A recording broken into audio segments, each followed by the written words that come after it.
Hi. Hello, my lovely people. Are we all doing great? Yeah, I'm sure you are doing excellent. And I love you all. I want you to always remember that. I care for you. Always know that. All right. So today, let's quickly go on to the business of today. We'll talk about another important topic, and I want us to discuss how you can survive working with a narcissist boss. Yeah. So this is critical because most people in their workplaces are faced with this issue and do not know how to go about it. And it's also very important because working place is a place that most people spend most parts of their days in. Okay, you could understand that when you leave your house at 7 a.m. at most, and you arrive your office at 8 a.m. and begin work, you will not leave the office until later on at 4 to 5 p.m. Most times even more than that. So how many hours have you spent in the office, and how many will you spend at home?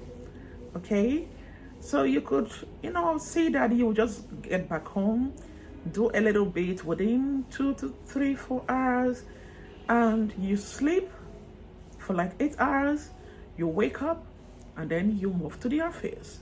So practically the office is the place you spend most of your time, and we need this place to be most healthy.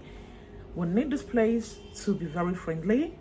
We need this environment to be a great one so that you will have a balanced mental health for long life. But you see, when you are working with a boss who makes things difficult for you, it affects your entire life. True? Yeah. It affects even your personal life as far as your family life. So workplace environment is very important, and you knowing how to navigate your difficult boss is also very crucial. And that is what we want to talk about today. And I want you to please listen carefully and follow me to the end of the video. And of course, please subscribe to my YouTube channel if you have not done so. Like and comment. I love that. So straight up, number one, you need to sustain your focus. Okay? And what do I mean by that? At the time you were interviewed for that job position in that very organization, you really desired to have that job, right? Even from when you submitted your curriculum vitae. At the time you also got the job, when you received, your letter of employment, I know you were joyful, right? You felt fulfilled and satisfied, right? I want you to maintain same energy all through your work period as you resume your work, despite the energy your boss brings on. And how will you do that? Simple.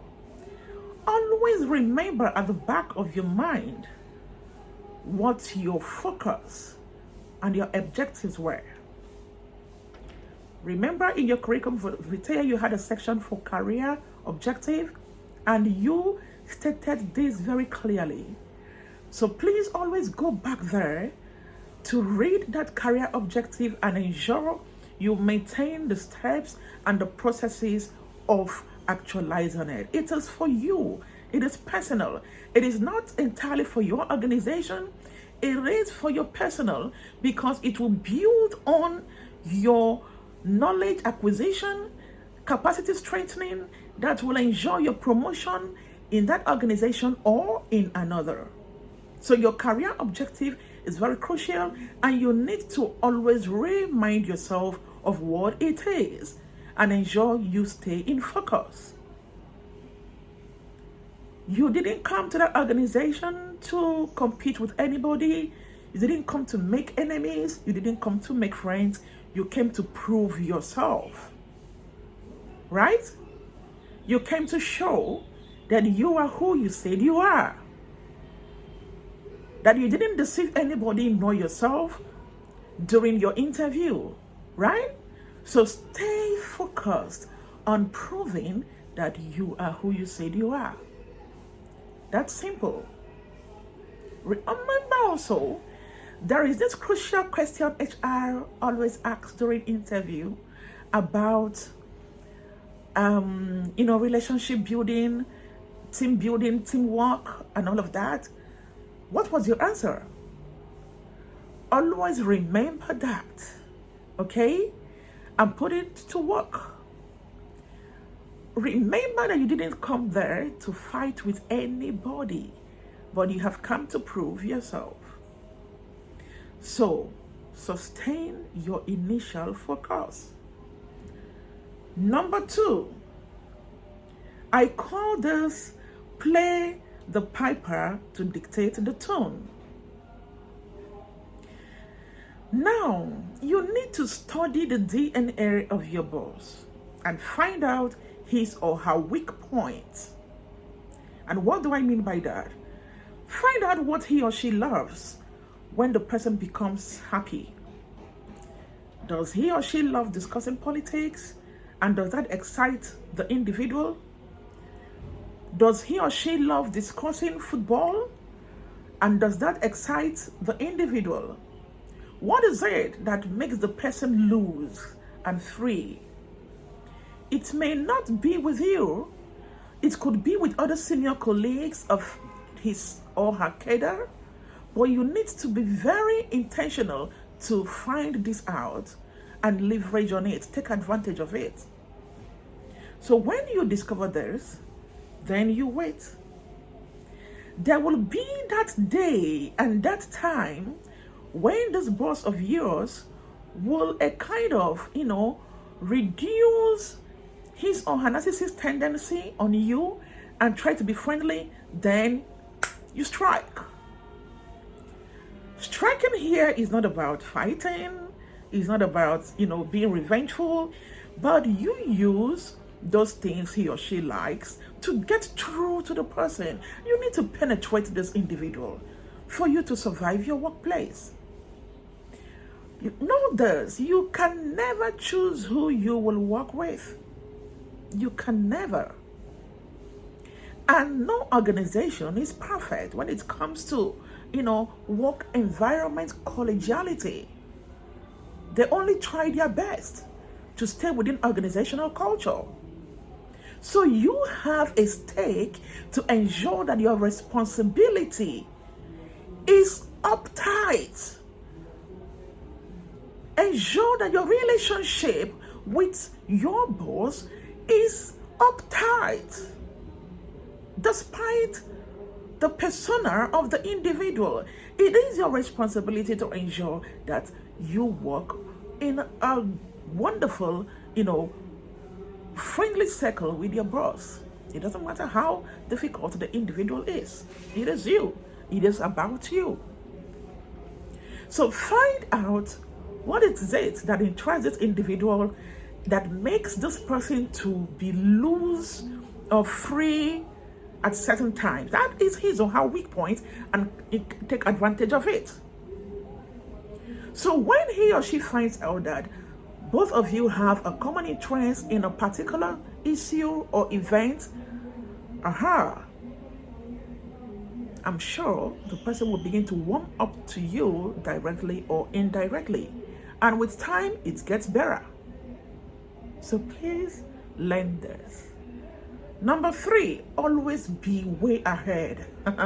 You need to be way ahead of your boss, because I want to refer you at this moment to my video on narcissism. I have a lot of videos on that. You need to learn who a narcissist is. But let me reiterate. A narcissist is somebody who does not see any good in another individual. He or she believes that only him or her is the best and should be reckoned with. This individual believes no other person should be recognized or accredited except him or her. So most times when you even do things that are good, you find this individual working against you with everything available to him or her. And you wonder what you did wrong. You did not do anything wrong. It is just the person's personality. So what you need to do to walk off this is for you to be way ahead at all times. When your boss gives you a task, you need to be above and beyond, so that no matter how he or she tries to find faults, the person will not say it. Very important. And it boils down to you always understanding that for every given task you are given in your organization, it is an opportunity for you to prove your credibility for the position, and also for you to show that the organization did not make a mistake in hiring you. So always have this at the back of your mind, put it into practice, and you will be sure your boss will become your friend. I wish you well, sweethearts, and please like, comment on my video, subscribe if you're new here, and let's engage more. Ciao, see you.